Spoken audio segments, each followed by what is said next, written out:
Perkenalkan, nama saya Franky Jo dengan NIM 80401800004. Dalam mata pelajaran Tata Kelola SI, saya akan menjelaskan tentang COVID, Control for Information and Related Technology.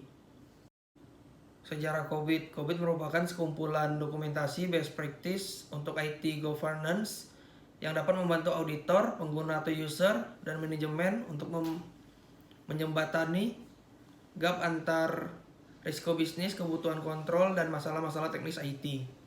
COVID merupakan suatu framework yang dikembangkan oleh ISACA, Information System Audit and Control Association.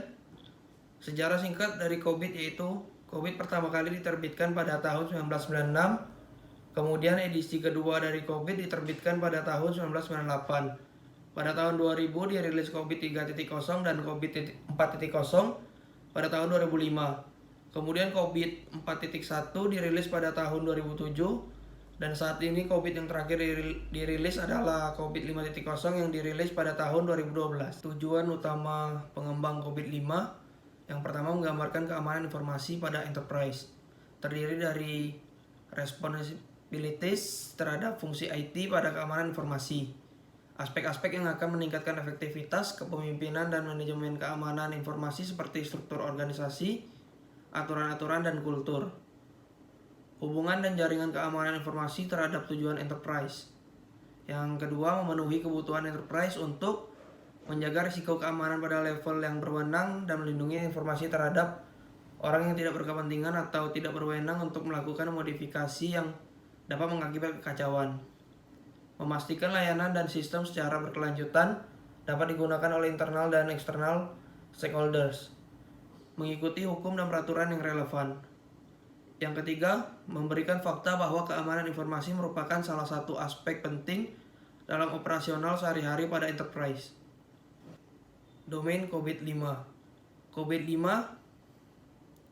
framework dirancang dengan 5 domain yang masing-masing mencakup penjelasan rinci dan termasuk panduan secara luas dan bertujuan sebagai tata kelola dan manajemen TI perusahaan.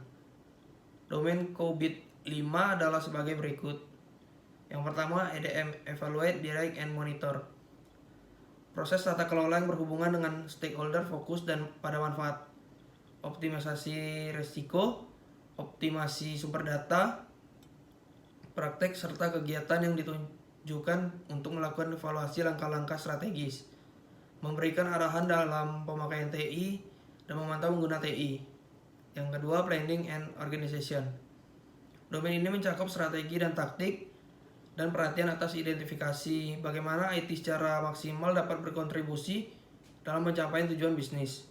Selain itu, realisasi dari visi strategis perlu direncanakan, dikomunikasikan, dan dikelola untuk berbagai perspektif yang berbeda. Yang ketiga, Acquisition and Implementation. Untuk merealisasikan strategi IT, solusi IT perlu diidentifikasi, dikembangkan atau diperoleh, serta diimplementasikan dan integrasi ke dalam proses bisnis. Selain itu, perubahan serta pemeliharaan sistem yang ada harus dicakup dalam domain ini untuk memastikan bahwa siklus hidup akan terus berlangsung untuk sistem-sistem ini. Yang keempat, Delivery and Support. Domain ini memberikan fokus utama pada aspek penyampaian dari IT. Domain ini mencakup area-area seperti pengoperasian aplikasi-aplikasi dalam sistem IT dan hasilnya, serta proses dukungan yang memungkinkan pengoperasian sistem IT tersebut dengan efektif dan efisien. Proses dukungan ini termasuk isu atau masalah keamanan dan juga pelatihan. Yang kelima, monitoring. Semua proses IT perlu dinilai secara teratur sepanjang waktu untuk menjaga kualitas dan pemenuhan atas syarat pengendalian.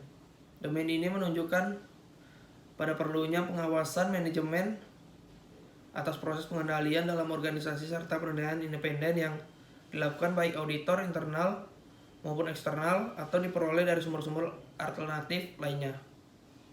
Kerangka kerja COVID. Menurut Gando Dioto, kerangka kerja COVID terdiri dari beberapa arahan, yaitu yang pertama, kontrol objektif.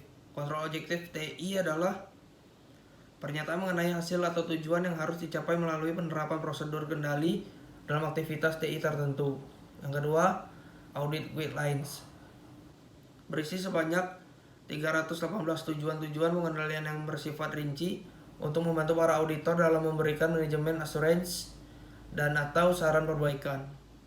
Yang ketiga, manajemen guidelines, berisi arahan baik secara umum maupun spesifik mengenai apa saja mesti dilakukan, terutama untuk menjawab pertanyaan-pertanyaan yang diberikan. COVID juga mempunyai ukuran-ukuran lainnya sebagai berikut. Yang pertama, Critical Success Factors.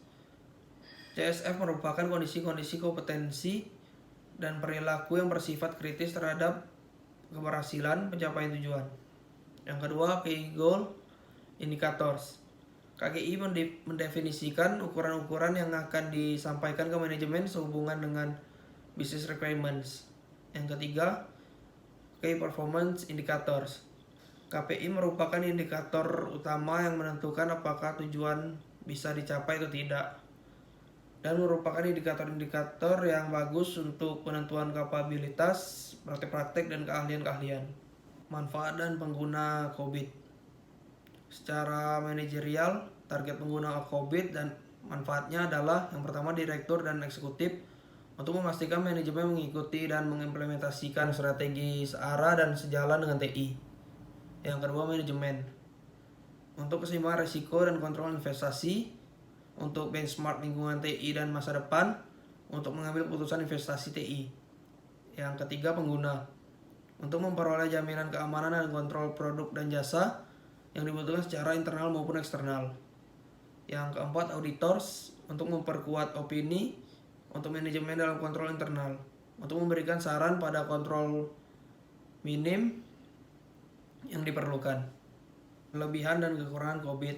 Kelebihan COVID, yang pertama efektif dan efisien, yang kedua berhubungan dengan informasi yang relevan dan berkenaan dengan proses bisnis dan sebaik mungkin. Informasi dikirim tepat waktu, benar, konsisten, dan berguna. Yang ketiga rahasia, yang keempat proteksi terhadap informasi yang sensitif dari akses yang tidak bertanggung jawab, yang kelima integritas. Kekurangan COVID hanya memberikan panduan kendali dan tidak memberikan panduan implementasi operasional.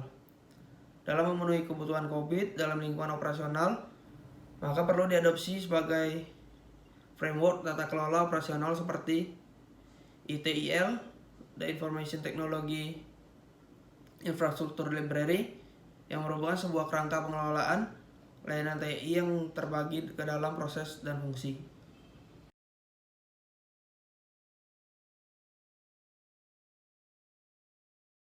Sekian dari presentasi saya tentang COVID. Saya ucapkan terima kasih.